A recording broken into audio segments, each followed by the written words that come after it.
Hello dear students, how are you. मैं doctor Devendra, आपके प्यारे चैनल क्लासिक केमिस्ट्री अब से।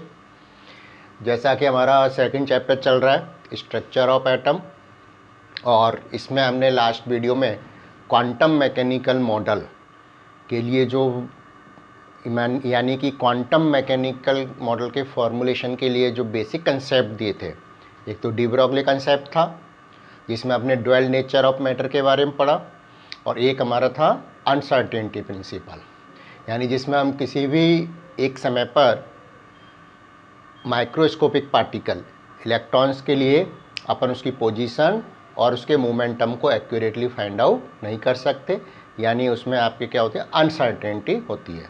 एक को ही फाइंड आउट कर सकते हैं, दूसरे में क्या होगी, अनसर्टेनिटी होगी। अब इसी के बेसिस पर, इन्हीं आपके कंसेप्ट के बेसिस पर क्या दिया गया, हमने जो पढ़ रहे थे ना, कौन सा मॉडल पढ़ रहे थे अपन, क्वांटम मैकेनिकल मॉडल। तो अब हम आज जो हमारा टॉपिक रहेगा वो हमारा है quantum mechanical model.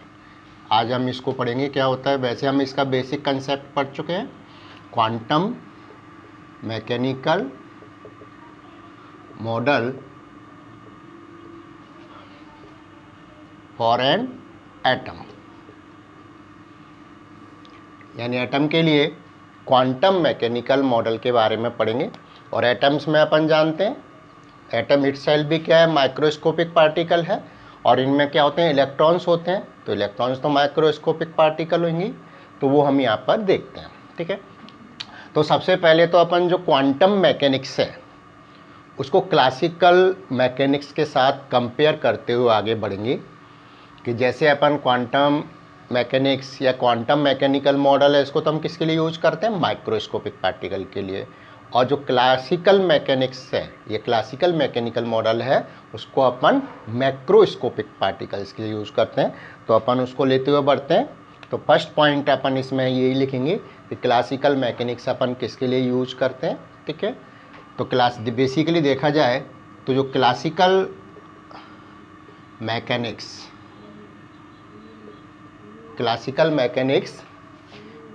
Is based on laws पर बेस करती है। किन लॉज पर आपके बेस करती है, classical mechanics based on law of classical mechanics is based on law of motion के लिए अपने लॉ दिया गया था। किसका लॉ था, कौन सा लॉ था, Newton's law, based on the Newton's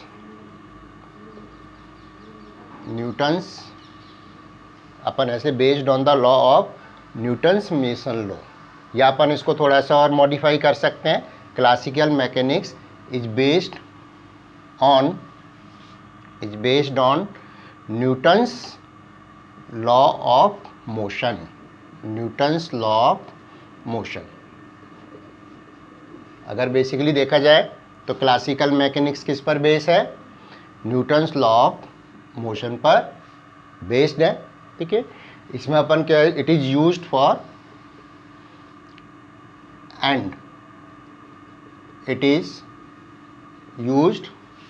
for motion of macroscopic particles, यानी किसके लिए अपन इसको यूज करते हैं, for the motion of macroscopic particles. Macroscopic का मतलब क्या हो गया, लार्ज पार्टिकल्स, यानी जिनका वेट ज़्यादा होता है। ठीक है, एग्जाम्पल अपन देख सकते हैं इसमें क्या होता है आपके मोशन में, जैसे कौन कौन से मैक्रोस्कोपिक पार्टिकल्स आ सकते हैं। जैसे अगर आप देखें फॉलिंग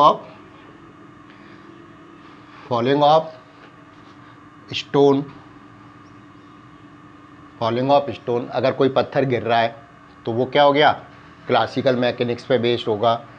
दूसरा आप देखें फॉलिंग ऑफ स्टोन, बॉल, कोई भी अपनी जैसे बॉल गिर रही है, और अपन क्या कह सकते हैं, एंड लगा लीजिए, एंड मोशन ऑफ या ऑर्बिटिंग मोशन, अपन इसको कह सकते हैं, एंड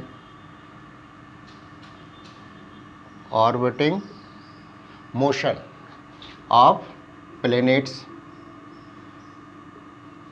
प्लेनेट जानते हैं ना अपन, जैसे अर्थ इटसेल्फ क्या एक प्लेनेट है, इस तरह हमारे 9 प्लेनेट है और एक इसके अराउंड चक्कर लगाते हैं जैसे सन के चारों ओर। तो जो उसका मोशन है वो भी किस में आता है, आपके क्लासिकल मैकेनिक्स पर बेस्ड है। तो ये हमारे एग्जाम्पल्स हो गए किसके लिए, क्लासिकल मैकेनिक्स के लिए। जबकि अगर अपन क्वांटम मैकेनिकल मॉडल देखें तो अभी हमने पहले पढ़ा है ये किस पर आपके बेस्ड है, आपके किसके लिए यूज होता है, एक तो वेव थ्योरी पर यूज्ड है, अनसर्टेनिटी प्रिंसिपल पर बेस्ड है। दूसरा अपन इसको किसके लिए यूज करते हैं, microscopic particles like electron and other सब एटॉमिक पार्टिकल्स, एटम्स, मॉलिक्यूल्स, इनके लिए यूज करते हैं। ठीक है, तो अपन इसको और कंटिन्यूएशन में लिख लेते हैं, while the quantum mechanics,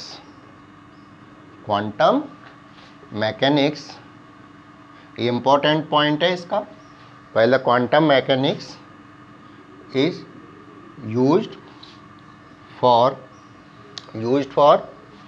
microscopic particles,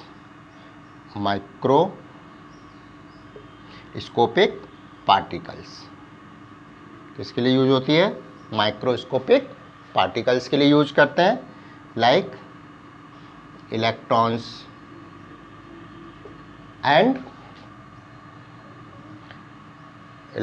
and other सब एटॉमिक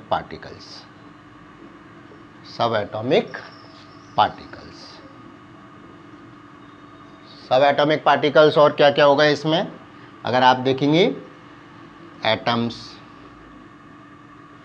मॉलिक्यूल्स, इनके लिए अपन इसको यूज कर सकते हैं।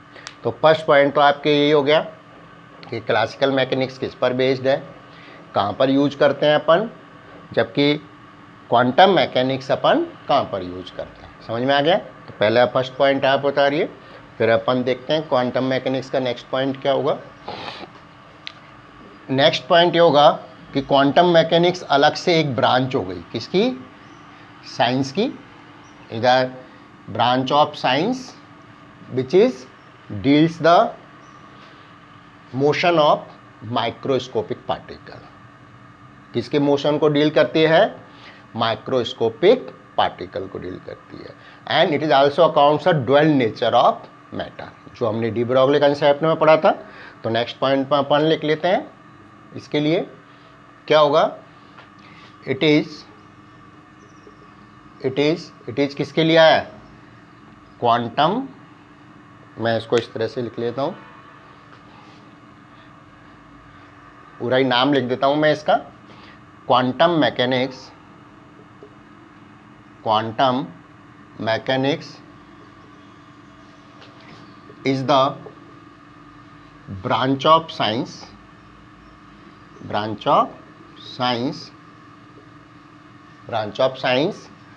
deals the which is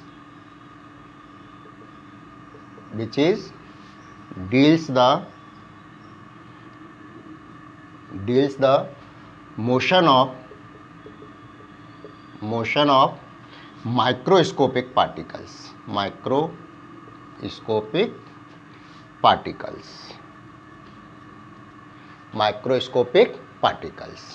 ठीक है, deals the motion of microscopic particles. अब हम इनको दोबारा नहीं लिखते, माइक्रोस्कोपिक पार्टिकल्स हम पहले पढ़ चुके हैं, इलेक्ट्रॉन्स, एटम्स, मॉलिक्यूल्स, ये सभी क्या हैं, माइक्रोस्कोपिक पार्टिकल्स आते हैं, ठीक है।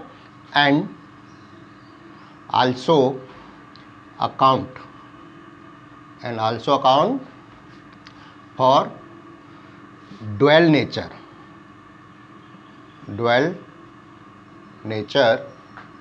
Of matter. ये सभी क्या है अपने, इलेक्ट्रॉन, प्रोटॉन्स, एटम, मॉलिक्यूल्स, ये सब क्या मैटर पार्टिकल्स हैं, ठीक है। Account and also account for the dual nature of matter. Dual nature of matter का मतलब क्या हो गया, particle as well as wave nature, ये तो अपन जानते हैं, ठीक है। तो in also account for the dual nature of matter, समझ आ गया। अब एक पॉइंट और देखें अपन, जैसे अगर अपन मैक्रोस्कोपिक पार्टिकल के लिए क्वांटम मैकेनिक यूज करें, एक अपन लेते हैं, मान लो अपन के पास पार्टिकल तो मैक्रोस्कोपिक है यानी बड़ा पार्टिकल है, और उसके लिए अपन क्वांटम मैकेनिक्स यूज कर रहे हैं, तो रिजल्ट तो सेम आएंगे जैसे क्लासिकल मैकेनिक्स में आएंगे, लेकिन इसमें जो इसकी वेव प्रॉपर्टी है वो इनसिग्निफिकेंट हो जाएगी, यानी वेव प्रॉपर्टी इसमें नहीं आएगी, क्योंकि बड़ा पार्टिकल होता है तो उसके लिए क्या हो जाता है, लैम्डा कम होगा। ये हम पहले पढ़ चुके हैं कि अगर पार्टिकल का मास ज़्यादा है तो उसके लिए वेवलेंथ कम होती है। तो वही चीज़ अपन यहाँ पर लिख लेते हैं नेक्स्ट पॉइंट में। मतलब क्या हुआ कि इफ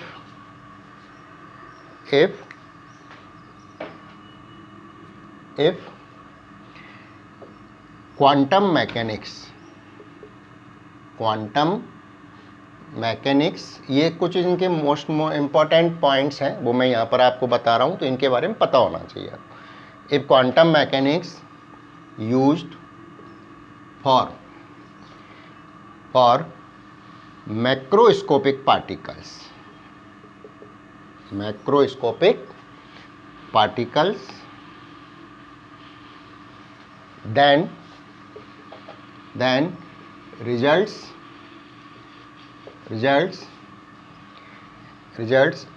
in magnitude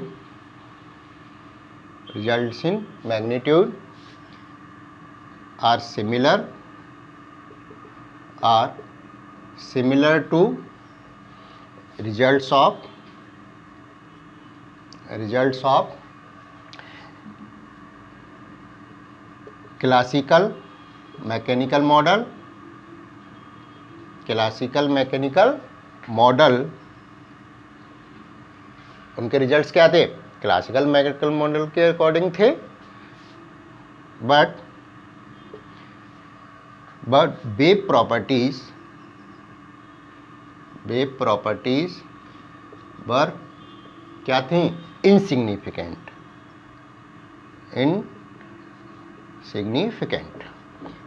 यानी इनकी जो वेव प्रॉपर्टीज थी वो क्या थी, इनसिग्निफिकेंट थी, यानी उसमें आपके वेव प्रॉपर्टीज शो नहीं हुई।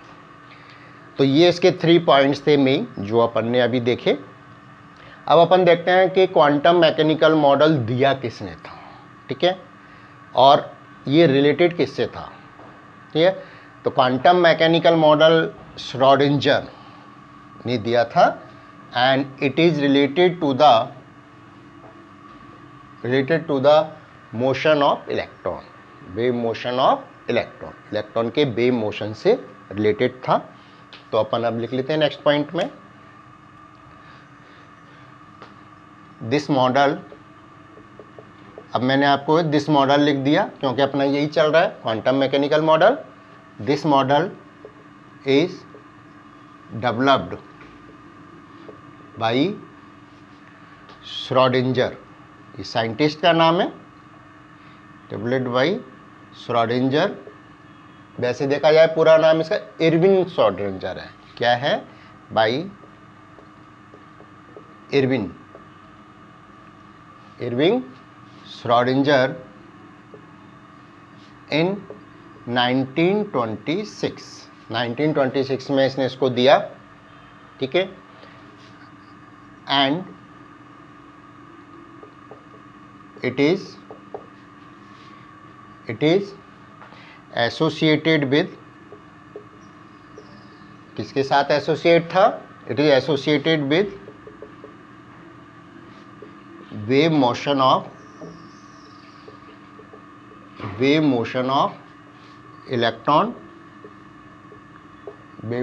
Electron present in atom. यानी जो आपके एटम में इलेक्ट्रॉन्स होते हैं ना, उनके वेव मोशन से रिलेटेड था, एसोसिएटेड था। अब जब इन्होंने दिया तो उन्होंने फिर एक इक्वेशन दी जिसे हम क्या कहते हैं, श्रोडिंगर वेव इक्वेशन, जो कि हमारे किसके लिए था, मोशन ऑफ इलेक्ट्रॉन से रिलेटेड था, ठीक है। तो अपन इसके लिख सकते हैं, क्या लिख सकते हैं, he was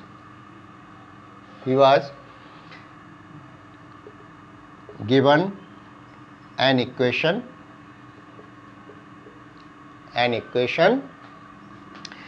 related to the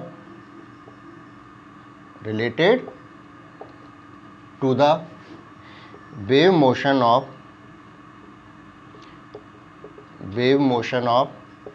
electron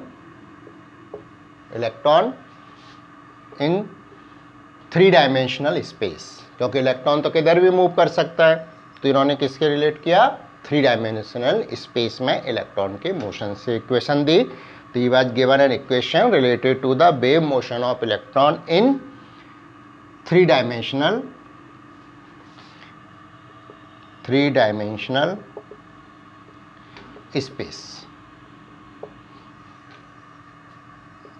space में थी। इसको इन्होंने क्या कहा, इसको इक्वेशन को हम क्या कहते हैं, Schrodinger wave equation, which is known as, मैं अभी इक्वेशन लिखता हूँ आपको, फिर उसके क्या क्या टर्म है वो भी अपन पढ़ेंगे, विच इज़ नोन एज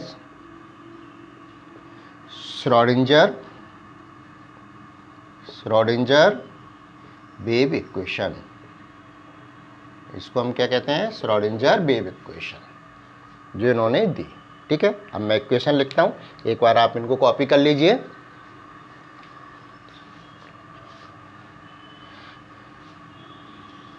अब देखिए इन्होंने, श्रोडिंगर ने क्या इक्वेशन दी, वो अपन लिखते हैं। देखिए, delta square psi upon del x square, ठीक है, plus del square psi upon del y square, plus del square psi upon del z square, plus 8 pi square m upon 8 pi square m upon h square E minus V is equal to 0। ये Schrodinger ने equation दी। आपके इसमें इसका derivation नहीं है, लेकिन आगे जब हायर क्लास में, ग्रेजुएशन में या पीजी में जाते हैं, तब इसका डेरिवेशन भी आता है वहाँ पर। ठीक है, फिजिक्स में और फिजिकल केमिस्ट्री में आता है। तो यहाँ पर अपन केवल अपने को इक्वेशन पता होना चाहिए। ठीक है, अगर हम यहाँ पे टर्म्स क्या हैं, अगर अपन टर्म्स के बारे में देखें, इसको एक्सप्लेन करें, इसको इक्वेशन अपन 1 लिख लेते हैं। अगर टर्म्स अपन देखें तो देखिए क्या क्या टर्म्स हैं यहाँ पर। साई, अभी जैसे मैंने बताया ना, किससे रिलेटेड है, वेव मोशन से रिलेटेड है इलेक्ट्रॉन के। तो साई क्या है यहाँ पर, वेव फंक्शन, ये तो क्या हो गया, साई हो गया। ठीक है, दूसरा अपन देखें यहाँ पर एक्स वाई जेड, तो अगर एक्स वाई जेड, ये क्या हो गए, एक्सिस कोऑर्डिनेट्स हो गए। जैसे अपन मानते हैं ना कि सभी को अपन ऑल डायरेक्शंस को एक्स वाई जेड में डिवाइड करते हैं, तो ये क्या हो गए आपके एक्सिस कोऑर्डिनेट्स। क्लियर। अब अपना क्या बच गया, देखिए एच तो अपना है ही, प्लैंक कांस्टेंट है, प्लैंक कांस्टेंट ये आप जानते ही हैं। एम क्या है, मास ऑफ इलेक्ट्रॉन, ये भी अपने को पता है, 9.1 इंटू 10⁻³ किलोग्राम। और क्या बच गया, पाई तो अपना कांस्टेंट होता ही है, 22/7 और 3.14। अब मेन जो चीज़ है आपके ई तो क्या है, इलेक्ट्रॉन की टोटल एनर्जी। ठीक है, और ये एनर्जी क्या होती है, each electron associated with a definite amount of energy. तो इसलिए एनर्जी क्या हुई, क्वांटाइज्ड होती है। ठीक है, इसको अपन कहते हैं क्वांटाइज्ड एनर्जी। अभी हम आगे कर लेंगे इसको, यहाँ पे भी लिख देता हूँ मैं, क्वांटाइज्ड एनर्जी। इसको अभी अपन लैंग्वेज में भी लिखेंगे आगे चल के। और V क्या है, इलेक्ट्रॉन की पोटेंशियल एनर्जी, यह पोटेंशियल एनर्जी। ठीक है, तो एक बार आप इक्वेशन और इसकी टर्म्स आप करिए कंस्टेंट। अब अपने को पता चल गया कि इलेक्ट्रॉन है किससे, associate with the wave motion. एक चीज़ तो अपन ने ये पढ़ी, जब वेव मोशन है तो उसका क्या होगा, वेव फंक्शन होगा, ठीक है। और एनर्जी ऑफ इलेक्ट्रॉन क्या है, क्वांटाइज्ड है यानी डेफिनेट है। तो इसका मतलब क्या हुआ कि for each electron energy is quantized, और उसके करस्पॉन्डिंग जो फंक्शन होगा साई होगा वो क्या कहलाता है, आइगन फंक्शन कहलाता है। और जो क्वांटाइज्ड एनर्जी है उसको हम आइगन वैल्यू कहते हैं। क्वांटाइज्ड एनर्जी क्या कहलाएगी, आइगन वैल्यू, ठीक है, फिक्स हो गई, डेफिनेट हो गई है। और इसके करस्पॉन्डिंग फंक्शन है वो क्या कहलाएगा, वेव फंक्शन और आइगन फंक्शन। तो दोनों ही अपन यूज कर सकते हैं, quantized energy, wave function, eigen value और आइगन फंक्शन। तो वो अपन वो नेक्स्ट पॉइंट में लिखते हैं। एक बार आप इसको कॉपी कर लीजिए। ये इक्वेशन आप ध्यान रखेंगे। अब देखिए, इक्वेशन से हमें यही पता लग रहा था साई डिफरेंट डायरेक्शंस में वेव फंक्शन क्या है ना। अपन देखा ना 3D स्पेस है। चल, तो अपन यहाँ पर क्या हो गया कि energy of each electron is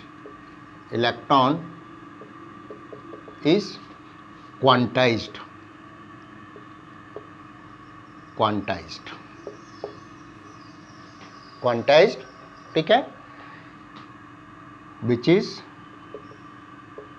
is known as eigen value. इसको अपन क्या कहते हैं, आइगन वैल्यू। आइगन वैल्यू अपन किसको कह रहे हैं, क्वांटाइज्ड एनर्जी को, क्योंकि डेफिनेट होगी, फिक्स होगी। एंड करस्पॉन्डिंग वेव फंक्शन,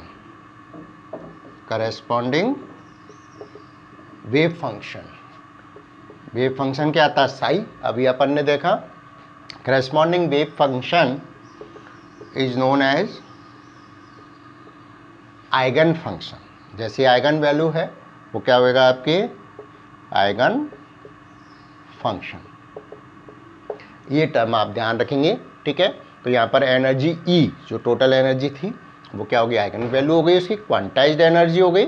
और उसके करस्पॉन्डिंग जो वेव फंक्शन होगा इलेक्ट्रॉन का वो क्या कहलाएगा, आइगन फंक्शन। तो ये पॉइंट आप लिख लीजिए। ये भी आप में मेन जो इम्पोर्टेंट पॉइंट है वो मैं आपको यहाँ पर बता रहा हूँ, ठीक है। अब अपन इसका सिग्निफिकेंस देखते हैं कि अपन ने जो श्रोडिंगर वेव इक्वेशन रखी इसकी सिग्निफिकेंस क्या है, ठीक है। तो अपन 2 पॉइंट यहाँ पर पढ़ते हैं सिग्निफिकेंस के, मेन पॉइंट्स अपन देखते हैं।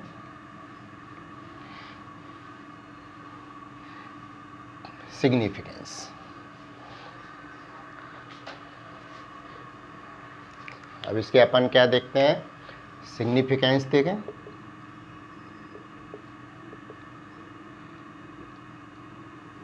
सिग्निफिकेंस, अगर अपन सिग्निफिकेंस की बात करें तो अपन ने यहाँ पर देखा एक साई क्या था, आइगन फंक्शन और वेव फंक्शन। अगर इसका देखें तो वेव फंक्शन का इटसेल्फ यहाँ पर कोई भी सिग्निफिकेंट नहीं है। हाँ, साई स्क्वायर है जिसको अपन प्रोबेबिलिटी ऑफ इलेक्ट्रॉन्स भी कह सकते हैं, इंटेंसिटी से भी कोरिलेट करते हैं। जो अपने लाइट में पढ़ा था ना, वहाँ पर अपन ने वेवलेंथ इंटेंसिटी निकाली थी तो उससे कोरिलेट करते हैं, ठीक है। तो वो अपन यहाँ पर देख लेते हैं। तो फर्स्ट पॉइंट तो आपके क्या हो गया, साई यानी वेव फंक्शन, और इसी को हमने क्या कहा था, आइगन फंक्शन भी कहा था। Eigen function has no any significance,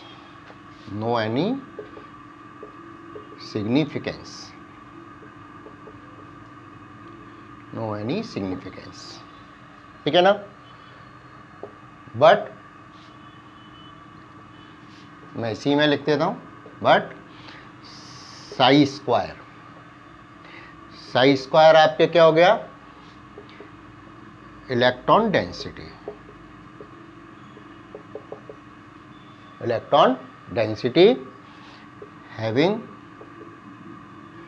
physical significance, physical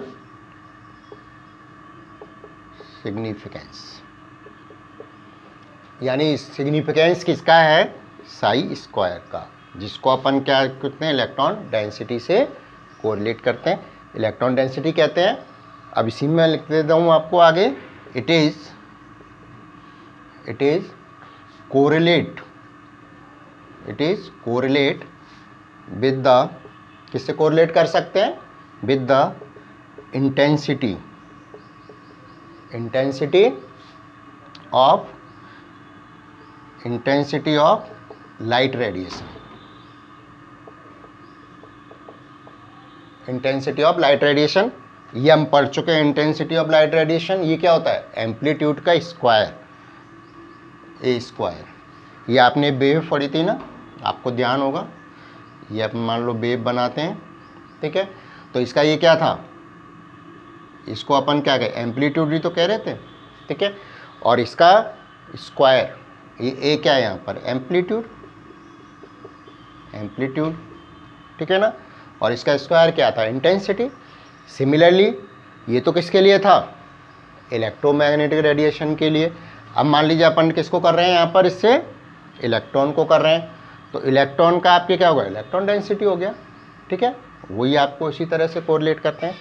तो अब इसी की बेसिस पर ऑर्बिटल की डेफिनेशन, ऑर्बिटल अपन पढ़ते हैं ना, ऑर्बिटल क्या होता है, इलेक्ट्रॉन्स रहते हैं, तो उसी के अकॉर्डिंग इसकी डेफिनेशन दी गई। तो साई स्क्वायर क्या हुआ, इलेक्ट्रॉन डेंसिटी, और आपने ध्यान होगा हमने पहले तो कंसेप्ट पढ़े थे ना, पोजीशन और मोमेंटम के बेसिस पे, तो क्या था, हमने क्या माना था, उसको प्रोबेबिलिटी से रिप्लेस किया था, उन दोनों की जो आपने क्या टर्म ली थी, प्रोबेबिलिटी, तो वही हम यहाँ पर यूज करेंगे। तो चलिए अपन देखते हैं आगे उसको यूज करते हुए किस तरह से ऑर्बिटल को डिफाइन कर सकते हैं।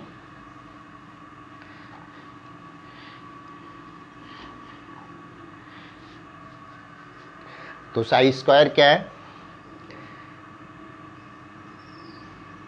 Probability,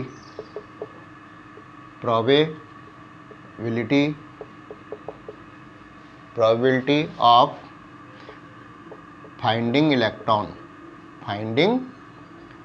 probability of finding electrons, probability of finding electrons around the nucleus in a 3D space, 3D space is represented by, किससे रिप्रेजेंट कर रहे हैं अपन, साई स्क्वायर से। तो साई स्क्वायर क्या हो गया, न्यूक्लियस के चारों ओर वह 3D स्पेस जिसमें कि इलेक्ट्रॉन के पाए जाने की संभावना सबसे ज़्यादा होती है, यानी इलेक्ट्रॉन डेंसिटी ज़्यादा होती है, means electron density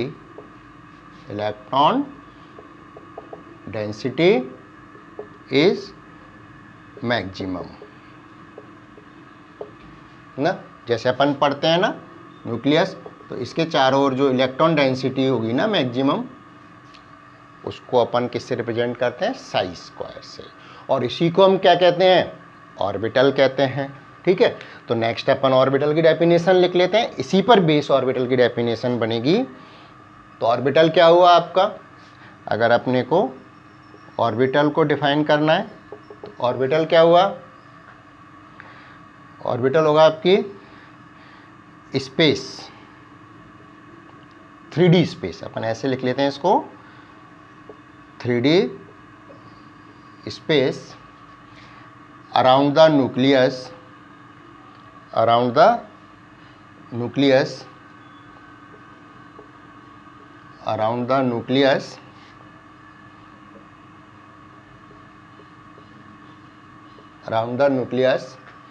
having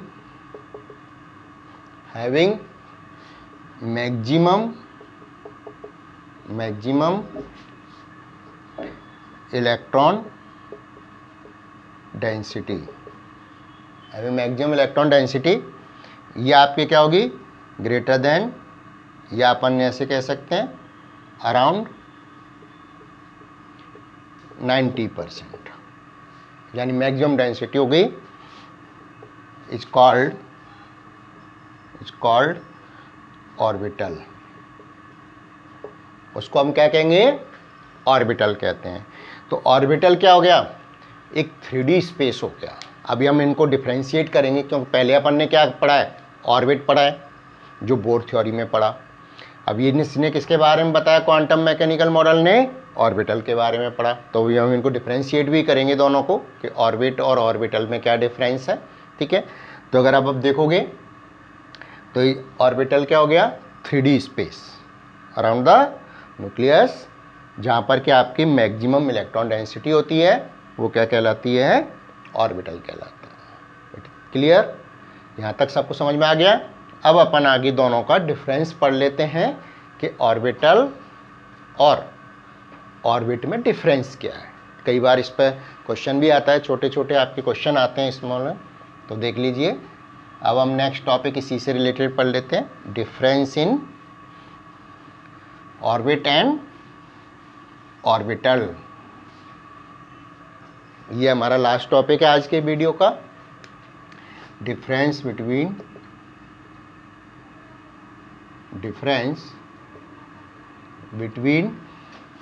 orbit and orbital. ठीक है, तो मैं टेबल बना के बता देता हूँ। एक तरफ अपन क्या लिख लेते हैं, ऑर्बिट, कंपैरिजन हो जाएगा, और एक तरफ अपन क्या लिख लेते हैं, ऑर्बिटल।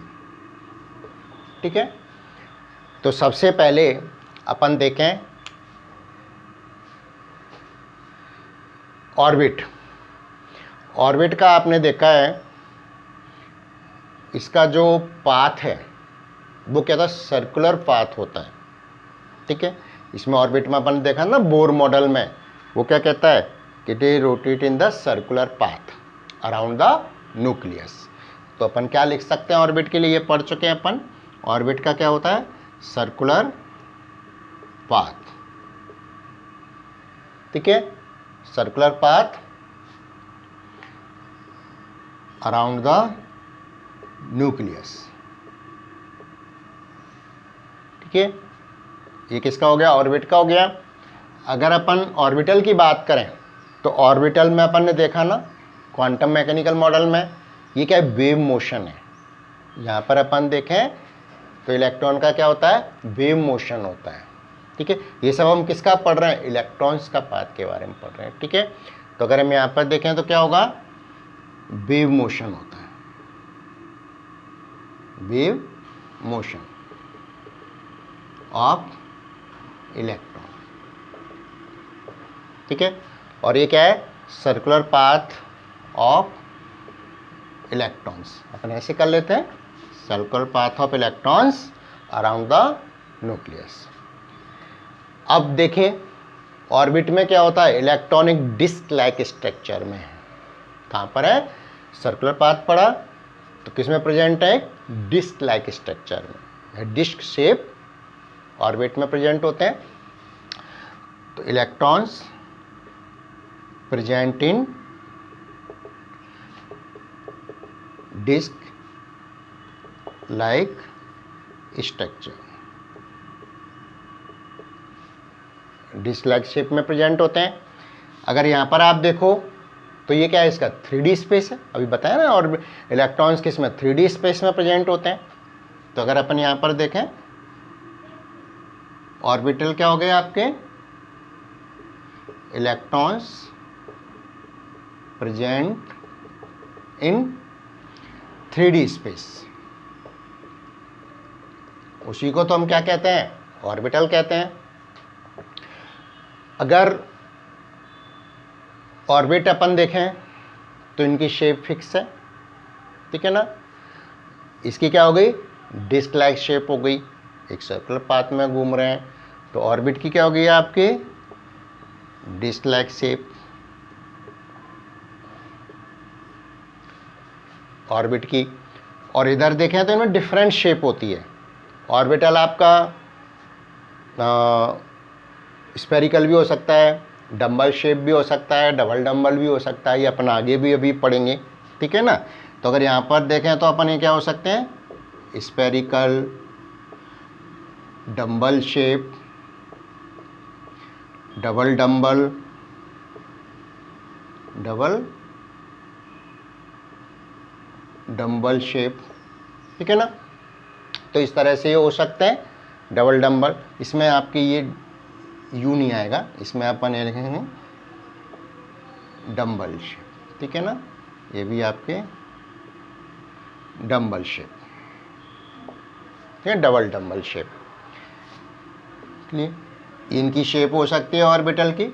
इसका मतलब क्या हो गया, ये क्या हुआ, नॉन डायरेक्शनल हो गया, नॉन डायरेक्शनल, यानी इसकी आपकी डायरेक्शन नहीं होती, एक ही शेप हो गई। और ये क्या हो गए, डायरेक्शनल हो गए, डायरेक्शनल, क्योंकि इसमें हो गया ना आपके double dumbbell, dumbbell shape, x y z direction. अभी हमने पढ़ा भी था वेव मोशन को एक्स वाई जेड में अपन रिप्रेजेंट करते हैं, तो ये क्या हो गया, डायरेक्शनल हो गया, ठीक है। अब अगर अपन देखें यहाँ पर टोटल नंबर ऑफ जो इलेक्ट्रॉन्स होते हैं ऑर्बिट में, number of electrons, number of electrons, ये कितने होते हैं, 2n²। यानी आपके n क्या हो गया, ऑर्बिट का नंबर हो गया, 1 2 3 4। तो नंबर ऑफ इलेक्ट्रॉन्स कितने होते हैं, 2n² होते हैं। और अगर ऑर्बिटल में देखें, हमेशा एक ऑर्बिटल में कितना, 2 इलेक्ट्रॉन्स आते हैं। तो 2 इलेक्ट्रॉन्स इन अ ऑर्बिटल। तो ऑर्बिटल में तो हमेशा 2 इलेक्ट्रॉन होंगे, जबकि इसमें आपके ऑर्बिट में कितने होते हैं, 2n² इलेक्ट्रॉन्स होते हैं। तो ये कुछ आपके डिफरेंस हैं किसमें, ऑर्बिट एंड ऑर्बिटल में। यहाँ तक आप रिवाइज करिए, और किसी भी तरह की कोई प्रॉब्लम हो तो आप कमेंट बॉक्स में भेज सकते हैं, मैं इसको सॉल्व करूँगा आगे। अब हमने जो ऑर्बिटल पढ़ लिया, अपन ने देखा यहाँ पर वेव नेचर देखा, डी ब्रॉगली कंसेप्ट पढ़ा, है ना, प्रोबेबिलिटी ऑफ इलेक्ट्रॉन्स देखा, फिर हमने देखा यहाँ पर आइगन वैल्यू, एनर्जी क्वांटाइज्ड होती है, और करेस्पॉन्डिंग वेव फंक्शन को क्या कहा, आइगन फंक्शन। तो इसी की बेसिस पर हम क्या इलेक्ट्रॉन्स को करेक्टराइज कर सकते हैं। तो इलेक्ट्रॉन को अपन उसको स्पेसिफाइड कर सकते हैं, स्टडी कर सकते हैं। तो उसकी इलेक्ट्रॉन्स को स्टडी करने के लिए हमें वेरियस नंबर्स की आवश्यकता पड़ती है, जिनको हम क्या नाम देते हैं, क्वांटम नंबर्स। तो जब नेक्स्ट वीडियो में अपन पढ़ेंगे वो क्वांटम नंबर्स के बारे में बात करेंगे। आज इसमें यहीं तक। Thank you very much.